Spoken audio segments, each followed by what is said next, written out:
Welcome back, everybody. In today's episode of Cooking with Kirby, we're going to be making some gorditas. Gorditas are so delicious. It's a breakfast that I love to have, and it reminds me of my mother.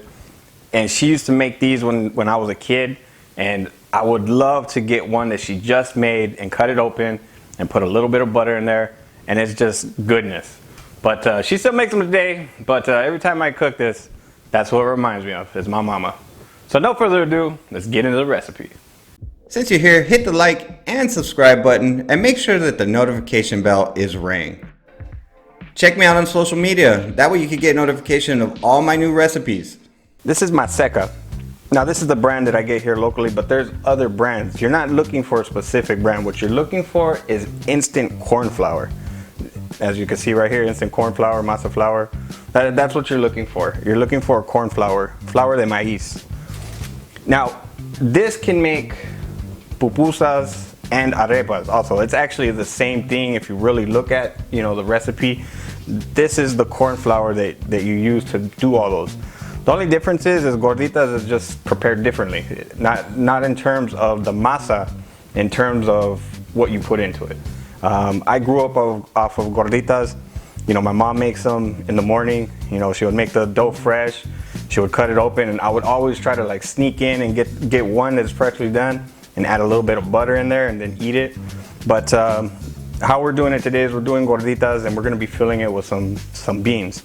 So to start off with our masa, we're going to be adding in, we have 2 cups of the instant corn masa, and then we're going to be adding in a half of a teaspoon of salt. We're going to go ahead and mix that in before we start adding any other ingredients. You want to make sure that salt's evenly distributed. Now for this portion, I'm going to be using vegetable oil. You can use vegetable shortening, or you can use lard, depending on how your diet is. That really depends on you. Traditionally they would use lard for this, but I'm going to be using 3 tablespoons of vegetable oil.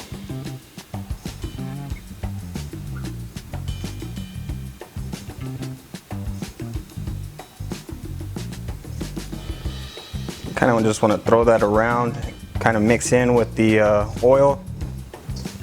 Now when you do it with lard, you would kind of mix it in like you do like biscuits and butter. It would make it nice and flaky. It's kind of like what you're looking to do.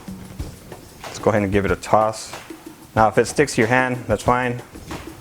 Once you get everything mixed, now you want to go ahead and start squeezing the flour, on the parts that have the oil mixed with it.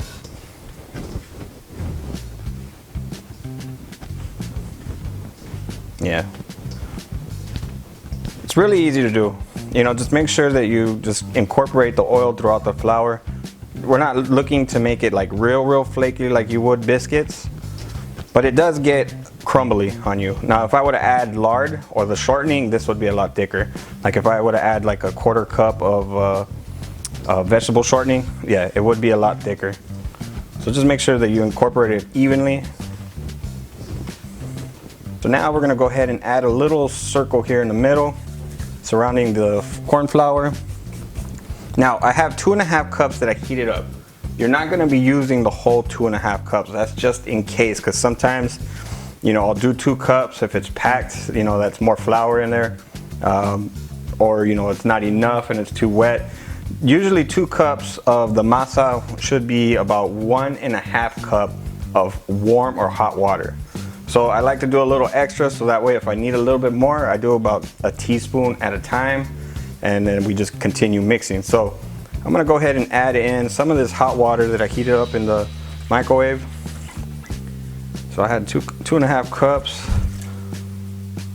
I'll add about a cup. Now just kind of swish that around. Now this is warm. All right, so it kind of cooled down a little bit from when I got it out of the microwave. All you gotta do is just keep mixing it. Now it's gonna be sticky at first, but once you keep kneading it and mixing it, the flour will start getting dry, because now it's starting to mix in with the water. And just keep kneading it. Once you get to the point where it starts falling off of your fingers, that's pretty much what you're looking for. But just keep kneading. That's what you need to do, is just keep kneading. See, right now it's really dry. The flour already absorbed that cup of water that I put in there. So now at this point, we're gonna be adding a little bit of more water, little by little. Okay, so we're gonna add just a little bit more water.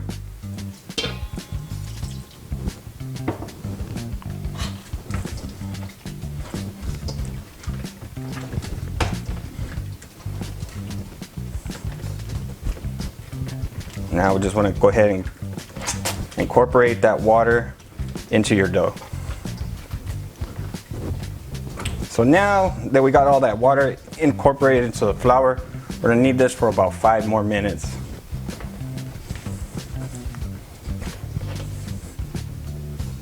You know, the more you knead it, then that it'll get not as sticky.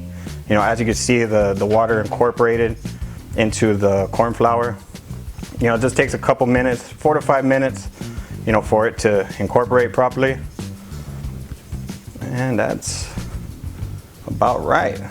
Now, you want this to be like softer than Play-Doh. See, you want it a little bit softer than Play-Doh. To assemble our gorditas, we're gonna make some pretty huge balls. Bigger than I would probably say bigger than a golf ball. Because what we're gonna do is we're gonna flatten them out. And see how I'm making it in a roll? If you see cracks in that, the dough's too dry. Right now I'm rolling this into a ball and I don't have any cracks. So right now what we're gonna do, since we have our ball assembled, we're just gonna basically just kind of smooth it out into a little disc. This is gonna be our gordita. You can make them as big as you want or as thick as you want.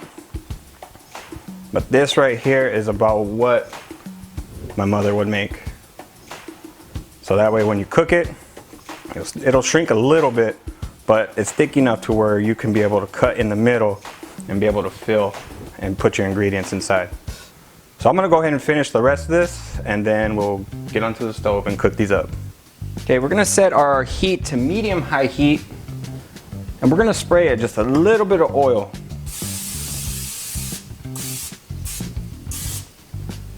So we're gonna let this come to temperature and then we'll put down our gorditas. All right, once your pan's all heated up, we're gonna go ahead and put our gorditas down.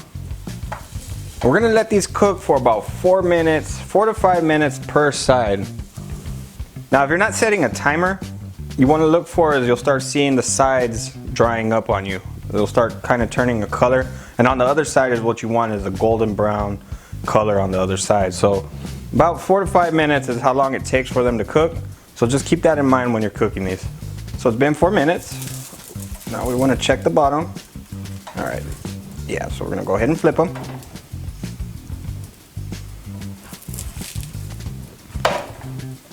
You want that nice golden brown color on them. Now just let these finish off for another 4 to 5 minutes. Okay, so it's been another 4 minutes. I'll go ahead and check the bottom of these. Now when they're done, they'll feel a little firm. These are done. So we're gonna take these and we're gonna put them in a container and cover them in some napkin or rags. All right, so we got our beans all smashed up. Now they're nice and creamy and smooth. This is how I like my beans with gorditas. Now I do have a video on how to do refried beans. Really simple to do. I'll leave it at the end of the video. That way you can check that video out. And then, or I'll also leave it in the video description and in the comment section. So now we're gonna go ahead and assemble our gorditas. All right, so we're gonna take one of our gorditas, make an incision right here on top. Kind of about from here to about right here. You don't wanna go too far because that'll mess it up and it'll open up. Now you just wanna go ahead and just cut inside there. Now when I was a kid, I used to love it when my mom would make these because I would, as soon as she was done with one of them, I would get one and put some butter in there. And freshly made, as you can see, you got the steam coming out. So now we're gonna go ahead and just fill this with some beans.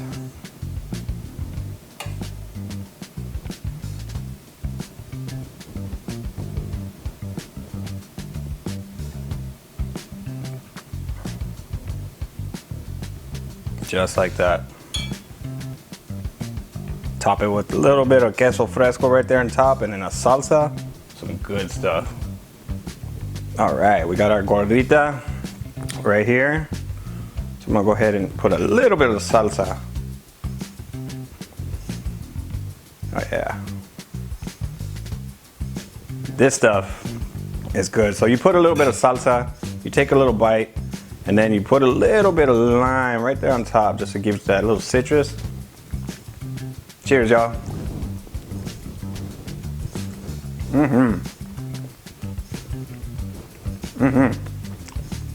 Okay.